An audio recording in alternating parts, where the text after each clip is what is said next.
헤매다가 지쳐버린 나의 모습 못 견디는 아픔 속에서 그렇게 쓰러졌을 때 아무도 사람이 없어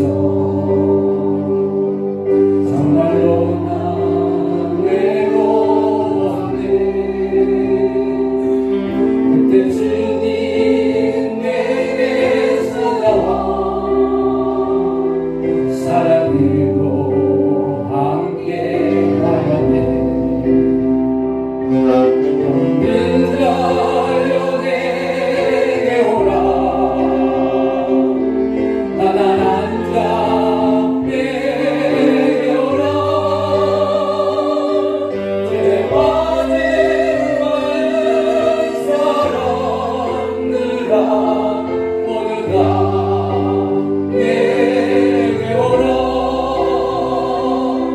슬픈 자여 내게 오라. 외로운 자 내게 오라. 삶에 대체 많은 사람들아 모두 다 내게 오라.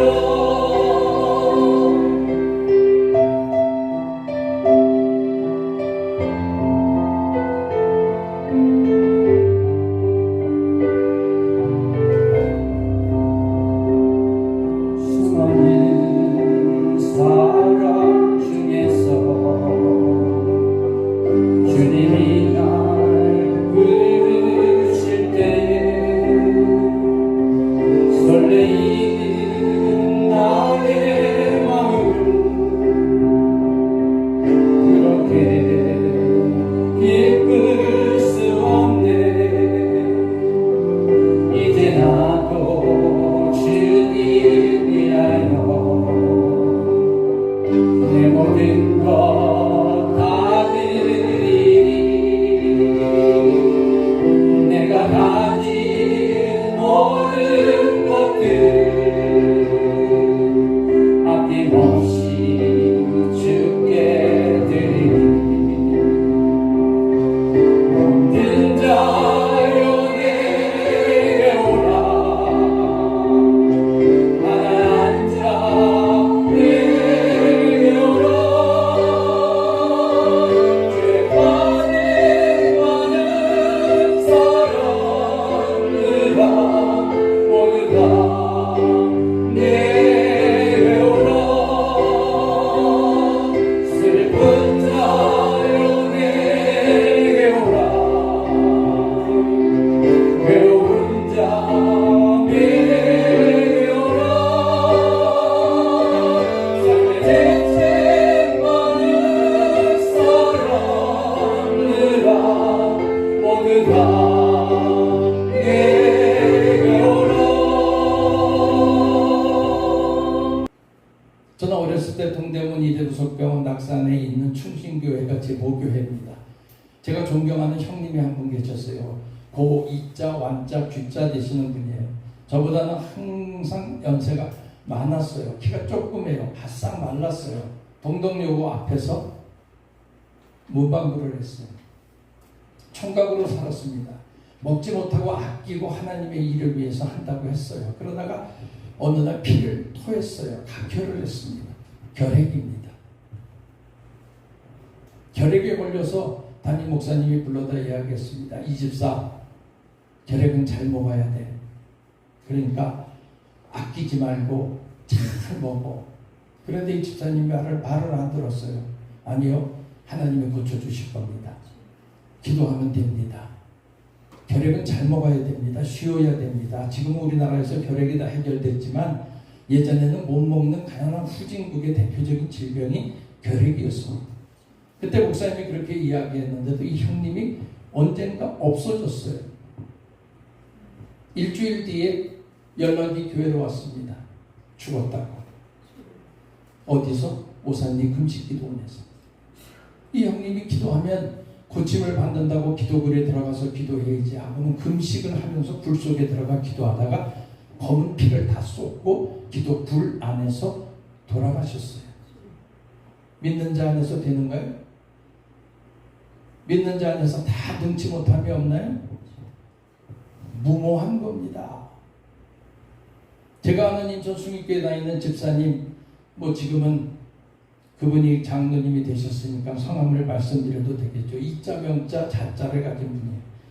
인천 숭익교에서 믿음 생활을 잘하고 늘 가정에서 예배드리면서 하나님 내가 말씀으로 살겠습니다. 하나님의 능력 안에 살겠습니다 하고 기도하셨던 분인데 어느 날 연락이 왔어요. 다리가 다 골절이 돼서 지금 중환자실에 있다고. 갔어요. 식구들이 다 모여서 울고 있습니다. 왜 그러냐 하고 물어봤더니 아파트에서 뛰어내렸다는 거예요. 다행히 생명은 건졌습니다. 나중에 제가 그 권사님을 찾아가서 이야기했습니다. 왜 뛰어내렸습니까? 주님이 뛰어내리라고 했대요. 능력 있는 자는 뛰어내려도 하나님이 지켜주신다. 여러분 그게 믿음입니까? 아닙니다. 물론 뛰어내려도 살 수는 있어요. 언제? 아주 급박할 때, 마치 뉴스를 통해서 보면 달려오는 기차에 내 어린 아이가 아장아장 걸어가고 있다. 그럴 때 뉴스를 통해서도 해외 토픽을 보면서 알지만 내 자식만큼은 살려야 되겠다. 그래서 달려오는 기차에 무모하게 손으로 막았더니 뭐 기차가 섰다. 뭐 그런 어떤 위급한 경우는 멀쩡하지만 아파트에 혼자서 기도하고 있는데 하나님이 심심합니까? 아파트에서 뛰어내리라고 그러게? 아닙니다. 오늘 본문에서 사도 바울은 어떤 이야기를 하고 있냐면 사도 바울의 목적은 로마를 통해서 전도하고 세계를 복음화시키는 게 그의 간절한 소망이었습니다.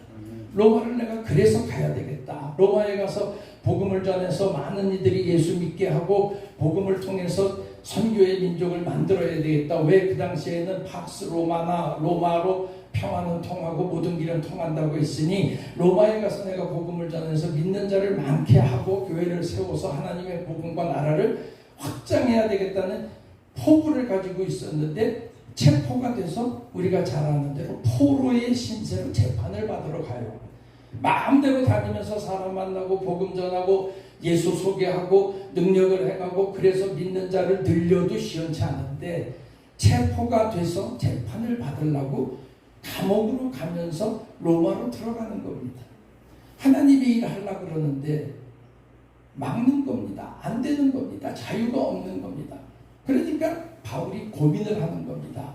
내가 왜 하나님의 일 하려고 그러고 전도하려고 그러고 세계 복음화를 시키려고 그러고 로마를 위해서 로마를 통해서 세계 선교의 길을 열으려고 하는데 하나님이 왜 이렇게 나를 체포가 되게 하고 감옥에 갇히게 하나 하고 감옥에 들어갑니다.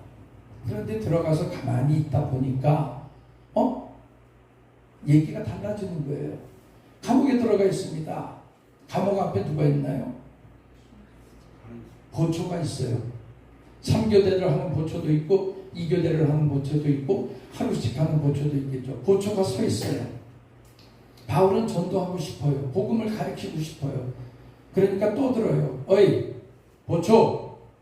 보초가 대답을 안 해요. 그러니까 대놓고서 복음을 전하는 겁니다. 예수 그리스도 하나님의 아들이 이 땅에 왔는데 그분을 믿어야 구원을 받고 구원의 복음이 퍼져야 하나님의 나라가 완성되고 다 얘기해요. 보초가 듣기 싫어요. 왜? 자기는 믿음이 없는 사람이고 복음을 듣고 싶지 않으니까. 도망갈 수 있나요? 못 가요. 그냥 듣는 거예요. 왜? 보초 시간 끝날 때까지 움직일 수가 없는 거니까 미친 소리를 하던 뭐 예수 소리를 하던 자기의 근무 시간 2시간 보초 시간 4시간 보초 시간은 그냥 듣고 있어야 되는 거예요. 그 시간 끝날 때까지는. 그러니까 바울은 듣든 안 듣든 그냥 전하는 거예요. 그러면 한 놈이 오래 들으면 얼마나 지겹겠어요.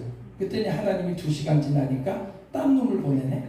야 교대 시간이야. 너 들어가 자. 내가 쓸게. 그러면 딴 사람이 오네. 다시 시작해요. 야 이 땅을 구원하기 위해 하나님이 예수를 보낸다 하고 복음을 전해요. 돌아가면서 같은 얘기인데 보초가 쓸 때마다 도망도 못 가고 그냥 그 얘기를 듣고 있는 거예요. 그러다 어떤 날은 좀 높은 사람이 와서 감옥을 이렇게 둘러보다가 야 저놈은 뭐 때문에 왔냐. 아이들 복음 전하고 뭐 예수인가 뭔가 그거 전파하다가 그거 전하지 말라 그랬더니 나 로마 시민권인데 왜 나한테 이러냐 하고 따지길래 몇 대 주워받고 데리고 왔습니다. 그러니까 그래? 너 한번 얘기하는 거 해봐. 그리고 얘기를 틀어줘요. 여왕도 와요. 여러분 마음대로 다니면서 로마에 다닐 때 사도 바울이 여왕을 어떻게 만납니까? 공주를 어떻게 만납니까? 고위 대관을 어떻게 만납니까?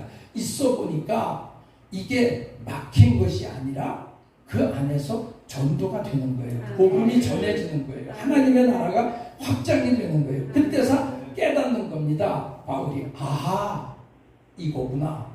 그래서 쓴 게 빌립보서 4장 13절 내게 능력 주시는 자 안에 있으니까 내가 모든 것을 할 수 있더라.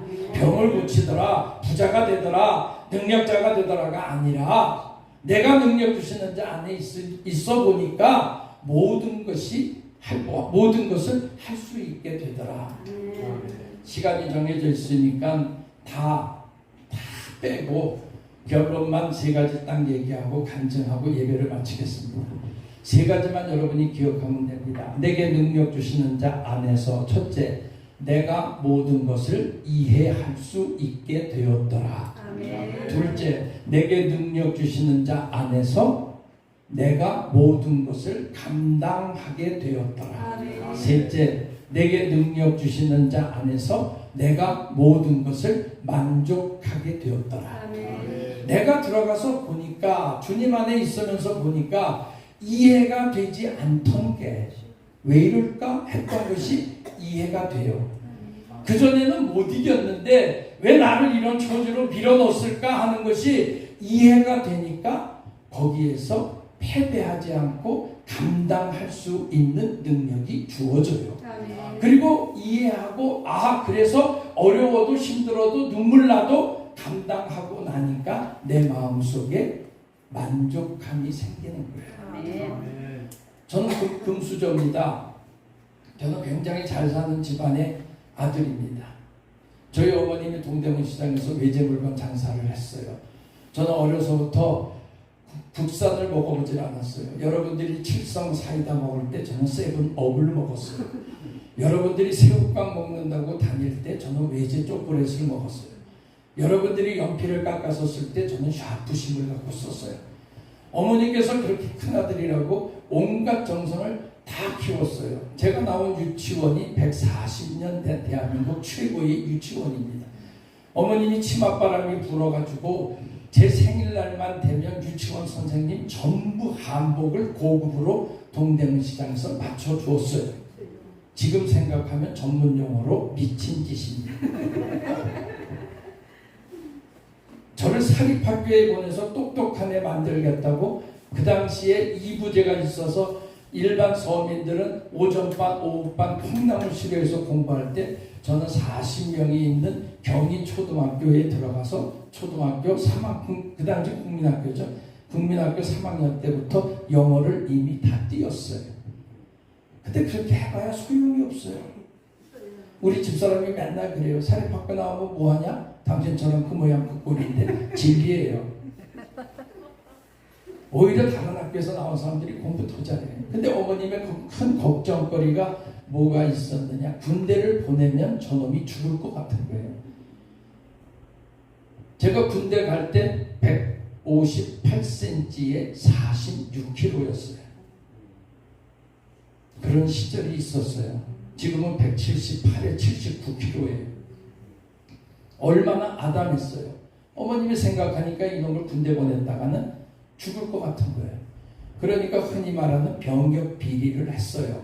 여러분이 공수처에 고발해도 공소시효가 지났기 때문에 괜찮아서 말씀을 드리는 거예요.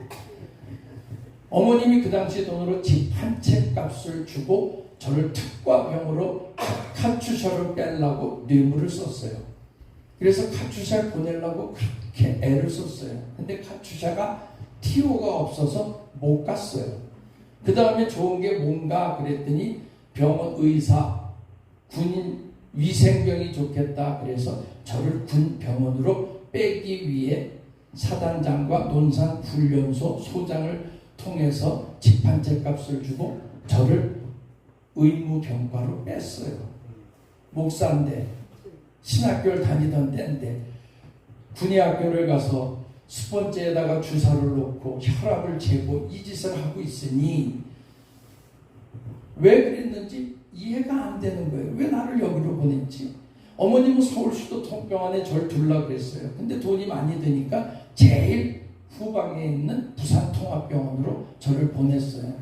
이 부산통합병원에 가서 위생병으로 근무하면서 1979년 박 대통령 시해 사건, 1980년 광주 민주화운동 부마 사태가 그때 터졌어요. 제가 79년도 2월 14일 날 군대 가서 81년 12월 10일 날 제대했어요.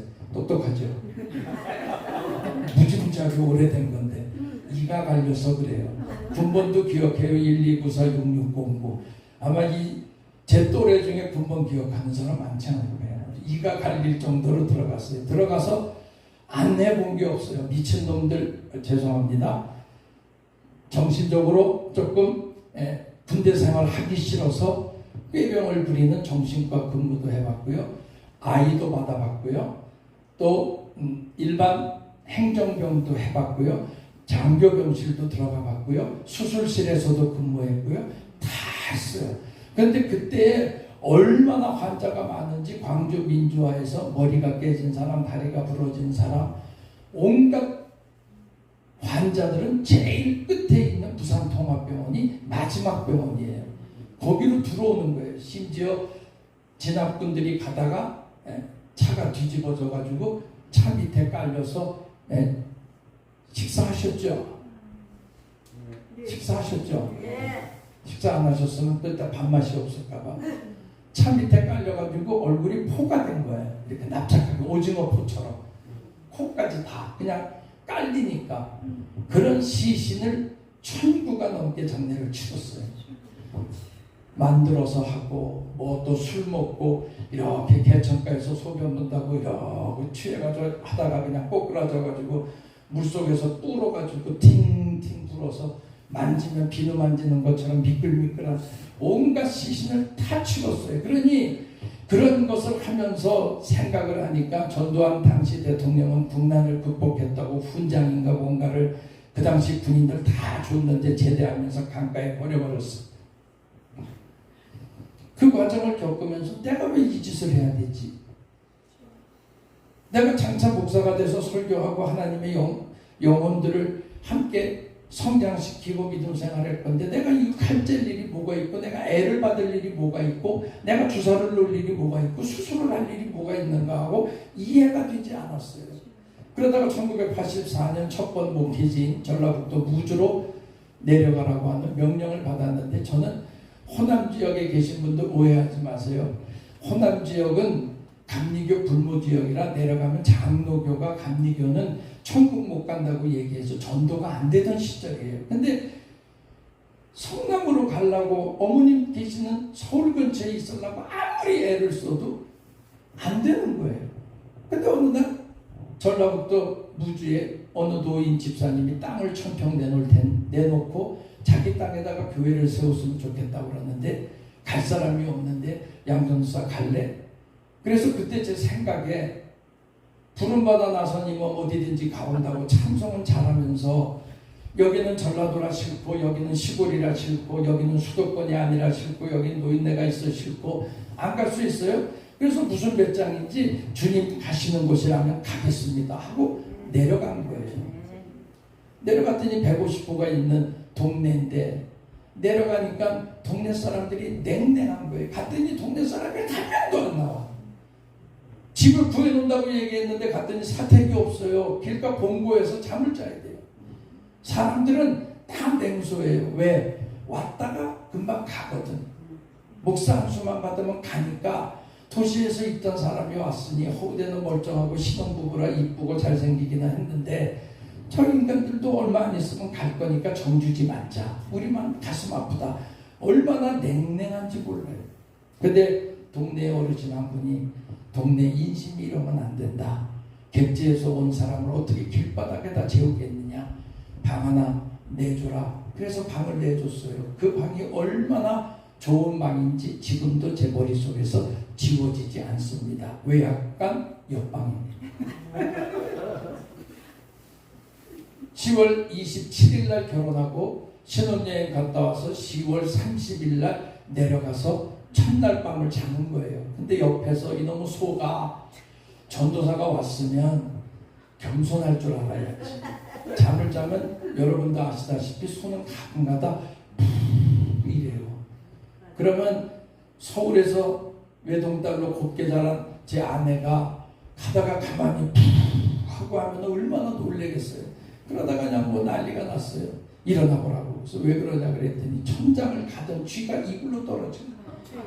그런 데서 목회를 시작을 한 거예요. 그러니 얼마나 한심하겠어요. 근데 내려가 보니까 웬 놈의 시골은 그렇게 장례가 잘 나는지 돌아가시는 분이 많은데 동네 사람 중에서 시체를 다룰 수 있는 사람이 없어요. 제가 27살 때인데 그때 27살 먹고 멀쩡하게 생긴 전도사라는 양반이 제가 염하겠습니다. 제가 다 장례 치르겠습니다. 하고 나타나가지고 솔선수범해서 그 시체를 전부 닦고 알코올로 닦고 전부 염을 해서 장례를 치러주고 심지어 이거 하는 사람도 없어요. 이거 두부장수 하는 거. 이제가 면제 오나. 그럼 여러분이 해줘야죠. 야 이거 해줘야죠. 그랬더니 동네가 바뀌는 거예요. 아, 저 사람은 우리 동네를 위해서 온 사람이다. 동네에 보건소가 없어요. 근데 교회라고 등록한 사람이 하나 있는데 배짱 말랐는데 정말 얼마 못 사는 사람이에요. 근데 마음에 치근한 마음이 드는데 배우는 게 뭐예요? 주사 놓는 거, 수술하는 거 그걸 배웠잖아요. 지금은 그렇게 못합니다. 지금은 영양제도 놔주면 큰일 납니다. 의료법에 걸려요. 근데 그 당시에는 됐어요. 그래서 그거 해주려고 동네 자전거 타고 면사무소 가서 비컴 2 앰플 사오고 5% DW 10% 포도당 사가지고 와서 토닉에스로 다 해가지고 일일이 아프다고 하면 다 닌게로 놔주고 다녔어요. 닌게는 사실 아무것도 아니에요. 설탕물 한 그릇 먹는 거랑 똑같아요. 근데 그거 놔주면 맞는 순간 주사기 들어가는 순간 전도사님 괜찮아요 그래요. 그때 제가 깨달았어요. 아, 하나님이 나를 훈련시키려고 의무대를 보냈구나. 웬만한 거는 다 합니다. 남자로서 아이 받아본 사람 목사 중에 별로 없어요. 전 상파 옆에서 아이도 받아봤어요. 탯줄도 끊는데 도움도 좀 하고요. 지나고 나니까 왜 나를 여기 보냈는지, 왜 나를 상관도 없는 군대를 보냈는지, 왜 나를 그런 연단을 시켰는지 그 연단을 그때서야 이해가 되는 거예요. 28살에 45평 교회 건축했습니다. 목회 8개월 만에 직접 교회를 돈이 없으니까 동네 사람들과 더불어 45평 건물을 지었습니다. 지금도 무주에서 전주를 가다가 보면 국도변 공진이라는 마을에 보면 좌측에 빨간 벽돌로 세워져 있습니다. 아마 목회 8개월 만에 교회 성전 건축한 교역자도 제가 알기로는 조사는 해봤지만 없을 거예요. 1000명 이상의 시신을 만져본 목사님도 아마 대한민국에는 없을 것 같아요. 지나고 보니까 다 이해가 되는 거예요. 이게 그렇구나. 이게 그렇구나. 이게 이랬구나. 우리가 살면서 여러분들이 믿음 생활하면서 그런 거 많이 느끼지 않습니까? 왜 나한테 이런 일이 생기지? 왜 내가 이렇게 힘들지? 왜 내가 이렇게 이 길을 걸어가야 되지? 내가 왜 이 가정에 시집 와서 이렇게 힘들게 믿음 생활을 하지? 나중에 내게 능력 주시는 자 안에 거하면 이거구나 하는 것이 이해가 됩니다. 그래서 바울이 하는 얘기가 내게 능력 주시는 자 안에서 내가 모든 것을 이해하게 됐다. 왜 내가 감옥에 갔지요? 왜 내가 매를 맞았지? 왜 내가 죽을 고비를 넘겼지? 왜 내가 유럽으로 아시아로 가려고 했는데 메소포타미아로 가게 됐지? 이런 것들이 다 이해가 되는 거예요. 둘째는 감당하게 돼요. 저는 개척교회를 4번 했습니다. 그래서 지금은 가진 게 아무것도 없습니다. 전 재산을 다 털어놓습니다. 제가 지금 원양에 와 있지만 원양 오기 전에 수원에 제가 가지고 있던 집, 제가 가지고 있던 예금, 저희 집사람이 모아놓은 거 전부 다 털어서 4억짜리 건물을 사서 그곳에서 10년 목회를 했어요. 그리고 떠났어요. 많은 사람들이 미쳤다 그랬어요. 너 집 들어간 거 있어야 나중에 은퇴하고 살 거 아니냐. 교회에서 받아가지고 가야 될 거 아니냐. 네 재산이 다 들어갔는데. 그때 제가 그랬어요. 받아갈 수 없다. 왜? 나는 하나님 앞에 드린 거거든. 내가 하나님 앞에 드렸는데 나 어디 간다고 나 여기다 얼마 투자했으니까 그 돈 빼주시오. 이게 장사꾼이지 목사는 아니잖아요. 힘들어요. 그러나 나는 감당해요. 왜? 내가 하나님께 기쁨으로 드렸으면 그때부터는 내 손을 떠나면 하나님의 것이고 하나님의 영광이고 하나님의 교회의 거지 내 건 아니고. 하나님이 내게 필요하면 주실 것을 난 믿어요. 하나님이 나와 함께하기 때문에 하나님이 나는 내 사역을 감당하게 할 줄로 나는 믿어요. 네 번째 교회를 갔을 때 얘기해요. 거기는 부자예요. 분당에서 개척을 했어요. 장로님이 대단한 부유한 분입니다. 이름을 대면 여러분도 아실 만한 분이에요. 재생에너지를 통해서 태양광 사업에 끼어들었던, 그 당시에는 태양광이라는 이름이 나오지도 않을 때 했던 분이에요. 그 교회를 청빙을 받아가지고 갔어요. 가서 보니까 교인들이 전부 대단해요. 교회가 45평인데 그분들이 사는 집은 80평이에요. 좀 놀래기 좀 하세요. 여러분 80평도 안 되는데 못 사시잖아. 사시는 분 있으면 용서하시고. 복 2층 거기를 혼자 살아. 분당 중심가 파크타운에. 거길 가자마자 신방을 하겠다 그랬어요. 그때 장로님이 오더니 목사님 왜 신방하려고 합니까? 아니 내가 왔는데 교인들 이름이라든지 어떻게 사는지 기도 제목이 뭔지 담임 목사가 오면 부임 신방을 해서 교인들 파악을 해야 믿음 생활할 거 아닙니까? 하고 이야기했더니 파악하지 마십시오. 다 잘 살고 있습니다. 신방을 하지 말라는 거예요. 그래서 못했어요. 가보니까 오후 예배가 없어요. 금요 기도회가 없어요. 수요 예배가 없어요. 뭐 하나 했더니 주일날 11시 예배 끝나면 젊은 청년들이 있으니까 전부 양평으로 커피 마시고 가. 오후 예배 드렸으면 좋겠습니다 했더니 장로님이 아유 우리 피곤하니까 오후 예배 안 드리셔도 됩니다. 수요 예배도 안 드리셔도 됩니다. 그럼 금요 기도회도 해줘라. 우리 다 아침 일찍부터 나가서 저녁 늦게까지 일하는 열심히 사는 사람들입니다. 그러니까 새벽 기도와 주일 안 예배만 하시면 됩니다. 그 새벽 기도만 열심히 했어요. 그랬더니 2달인가 지나고 나니까 장로님이 저를 부르는 거예요. 그래서 갔어요. 그랬더니 목사님, 아니, 목사님도 아니에요. 양 목사, 왜냐하면 제 고등학교 10년 선배예요. 모르지만 배제고등학교 10년 선배예요. 연세도 10살이 많고. 근데 그분이 그러는 거예요. 양 목사, 잠깐 나 좀 보지. 그래서 갔어요. 갔더니 얘기를 하는 게 뭐냐. 전도하라는 얘기하지 마라. 우리 바쁘게 산다. 11조 얘기하지 마라. 우리 11조 이상 헌금 잘하고 있다. 그러니까 그런 부담 주는 얘기를 하지 마라. 성경 공부하지 마라. 신방한다는 얘기하지 마라. 그럼 뭐래요?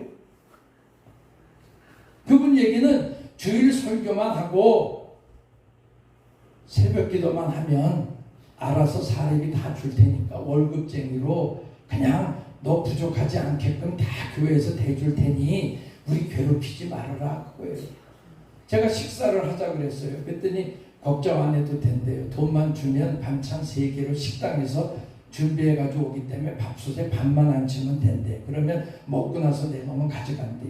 꽃꽂이 그 건물에 꽃집이 있는데 3만 원만 주면 꽃을 해다가 토요일날 문 입구에다가 갖다 놓는 데는 거예요. 그러면 속별로 청소할까요? 청소도 건물 청소하는 아줌마가 와서 청소 다 한대. 그러니까 아무것도 하지 말래. 자, 여러분 목회하는데 그 정도 조건이면 목사님 갈래 안 갈래? 주일 낮설교만 하면 돼요. 신방도 없어. 성경 공부도 안 해. 전도도 하지 말아라. 새벽 기도만 하면 돼. 세상에 그리고 자녀들이 그때는 대학 둘 다 다닐 때인데 등록금 다 대주겠다. 그리고 얘기를 하니 처음에는 좋았죠. 야, 세상에 천국에 그런 교회가 어디 있어? 이 대한민국 전체에. 근데 어느 날 저를 부르는 거예요. 장로님이. 양 목사, 예, 빚 있어? 그러더라고요. 그래서 왜요? 그랬더니 아니 글쎄 빚이 있어 없어. 그래서 조금 있습니다. 왜요? 그랬더니 얼마나 돼? 그래서 한 5천 정도 됩니다. 그랬더니 목사가 목회하면서 개인 빚이 있으면 목회하는데 부담이 되니까 그거 계좌 나한테 보내줘. 그래서 왜요? 그랬더니 글쎄 그때 보냈더니 5천만 원을 입금을 시켜줬어요. 빚 갚으려는 거예요. 개인 빚. 목사가 개인 빚이 있으면 마음이 무거워서 안 된다는 거예요. 얼마나 감사해요. 근데 정말 절할 일이지. 나중에 7개월 만에 저보고 교회 나가라고 그러더라고요. 이유는 하나, 설교가 은혜가 안 된다. 나가라는 거예요. 뭐가 있어야 나가죠. 어머니 모시고 있을 텐데. 근데 그분이 그러는 거예요. 그래서 저 못 나갑니다. 시골에 교인 한 명 있는 데라도 좋으니 후임자 오시는 교회에 절 좀 보내주십시오 라고 이야기를 했더니 신경 쓰지 말고 그건 우리가 할 테니까 너 나가라 그러더라고요. 그래서 못 나갑니다. 그랬더니 그래? 그러면 내가 5천만 원을 개인적으로 해줄 테니까 그거 가지고 집 얻고 지하 교회 얻고 나가라. 못 나갑니다. 5천만 원 가지고 여러분 분당에서 지하 얻고 거기다 교회 시설하고 어머님 저 집사람 아이들 2, 5명이 살 수 있어요? 못 살아요. 그랬더니 알았어. 그러면 내가 더 이상은 못 해줘. 5천 더 해줄 테니까 그거 가지고 갈 데를 알아봐. 그래서 교회랑 싸우기 싫어서 나왔어요. 근데 나중에 보니까 이 장로님이 강원랜드 카지노 이권 개입 사업에 들어가가지고 감옥에 갔어. 저도 검찰청에 가서 조사받았어요. 왜냐하면 그분 조사하면서 이 자금 이거 어디로 빠져나간 거야? 이거 뭐야 할 때 먼저 있던 목사님 개척하는데 도와줬다 그러니까 검찰청에서 전화가 와서 양규수 목사님과 예, 제가 수원에 있을 텐데 왜 그러십니까? 아무게 장로 아시죠? 예, 압니다. 참고인 조사할 테니까 중앙지검 어디로 오라고 그러더라고요. 근데 뭐 저는 죄가 없잖아요. 그러니까 자신 있게 갈 수 있죠. 지금 생각하면 미친 짓이에요. 여러분 중앙지검에 가시지 말기를 축복합니다. 중앙지검은 들어가면 못 나옵니다. 저는 그냥 뭐 신분증 내라고 해서 딱 내고서 자신만만하게 이거 출입증 받아가지고 착 들어갔는데요. 세상에 들어갔더니 창문 하나도 없고 그냥 복도가 있는데 얼마나 찬바람이 쌩쌩 부는지 나갈 수가 없어요. 문을 6개를 통과하는데 전부 이거 칩으로 찍어야 들어가는 거예요. 그러니까 죽기 전에는 못 나와야 들어가면. 그러니까 여러분들은 저처럼 중앙지검 가보는 일이 없기를 바라요. 난 중앙지검 무서운지 그때 알았어요. 밤샘 조사받았어요. 이 돈 현찰로 받았냐, 수표로 받았냐, 왜 받았냐, 언제 받았냐, 어디서 받았냐, 통장 가지고 와라.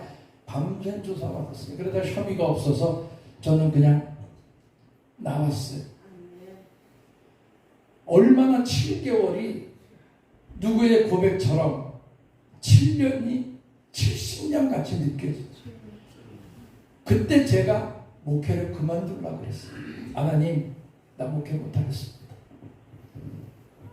이런 꼴을 보고 참자니 내 속이 터져서 속병이 나서 내가 죽을 것 같고 화를 내고 싸우자니 목사가 덕이 안 될 것 같아 못하겠습니다. 내 심장이 터져서 도저히 나 못 살겠습니다. 아무리 죽을 것 같습니다. 저 할 수가 없습니다. 그리고 안 되겠다 싶어가지고 집에다가 얘기를 하고 올라갔어요.